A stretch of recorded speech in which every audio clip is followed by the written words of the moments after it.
Comment utiliser la pompe de vidangeage sanitaire au club nautique Île Perrot. Alors, vous utilisez votre clé passe-partout et on ouvre la porte et vous allez voir ici les contrôles ou le tableau de bord. Donc, quand la lumière jaune est allumée disant que la pompe, elle est prête à utiliser, on n'a seulement qu'à peser le bouton Push to Start, donc pour démarrer, et le système va commencer à créer un vacuum dans le réservoir qui est ici. Et on attend que l'aiguille qui est là, elle n'ira pas dans cette direction-là, elle va aller dans le contresens d'une aiguille d'une horloge, donc elle va venir à peu près ici, l'aiguille. Lorsqu'elle est là, ça veut dire que la pompe, elle est prête à maintenant siphonner et vider votre réservoir sanitaire sur votre bateau. Dans l'éventualité où est-ce que le réservoir est plein, automatiquement, vous n'avez rien à faire. Le système va arrêter, peut-être même à mi-chemin pendant que vous faites votre vidangeage, malheureusement, et elle va se mettre dans le mode décharge. Et juste pour que vous sachiez, donc, la tank va se décharger automatiquement et va directement dans les tuyaux de la ville. Alors, quelque chose qui est rare dans les clubs nautiques. Normalement, ils ont des réservoirs souterrains qui doivent faire vider.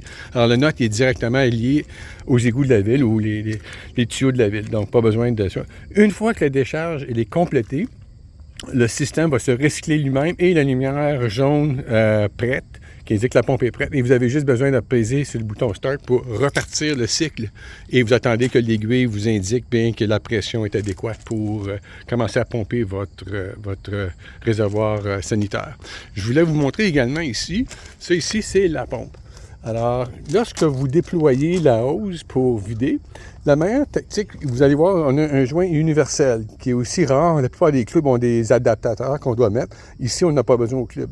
Alors, pour avoir une meilleure succion, avant de mettre ça sur votre boyau ou votre sortie de vidangeage sur votre bateau, trempez ce bout-là dans l'eau du lac pour que ça soit tout mouillé afin de promouvoir une meilleure isolation, si vous voulez, là, pour pouvoir sucer votre réservoir au complet. Moi, je suggère également, d'ailleurs, vous devriez le faire, si vous voulez éliminer les odeurs, on a également la hose qui est ici. Vous allez voir que la hose, elle a une valve ici que vous pouvez fermer puis ouvrir à partir de lorsque vous êtes à côté de votre bateau.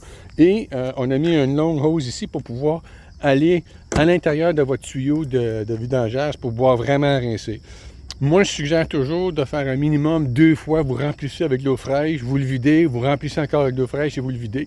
Si vous voulez vraiment éliminer les odeurs dans le bateau, moi, je suggère de ne pas attendre que votre réservoir soit plein, mais faites-en une habitude au moins tous les 2 semaines, 3 semaines maximum, de venir faire un vidangeage et un rinçage de votre toilette, de votre réservoir de sanitaire, puis vous allez voir, vous allez pouvoir éliminer beaucoup d'odeurs dans le bateau. Chose importante qu'il ne faut pas oublier et que plusieurs membres ne font pas, c'est une fois que vous allez remis le boyau sur son rack, faites sûr que si vous ramassez le boyau, qu'il est léger. S'il n'est pas léger, c'est parce qu'il reste encore du caca dans le tuyau. Alors, pendant que la pompe marche toujours, une fois que vous l'avez accroché, venez peser sur la gâchette ici pour finalement vider le tuyau, le boyau complet pour qu'il soit maintenant vide au complet. La raison qu'on veut faire ça, c'est pour 2 raisons. Normalement, de ne pas garder du caca dans le tuyau qui peut chauffer lui aussi, parce que ça, c'est au soleil constamment. Mais également, à l'intérieur, derrière le mur ici, on a un clapet.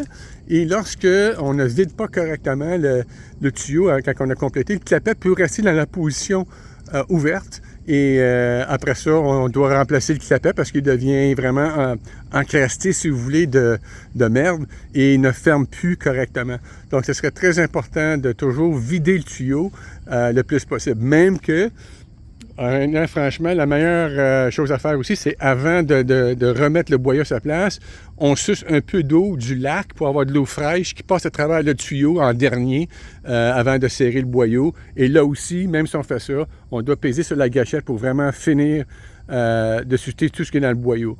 Si par pur hasard, la pompe a fini son cycle, donc ne marche plus, prenez le temps, s'il vous plaît, de repeser sur le départ, recommencer jusqu'à temps que vous avez une pression et là, vider le boyau. Et là, on va s'assurer que votre vidangeage s'est bien fait, bien rincé également, mais également, on protège notre équipement également, puis ça réduit le montant d'entretien qu'on doit faire.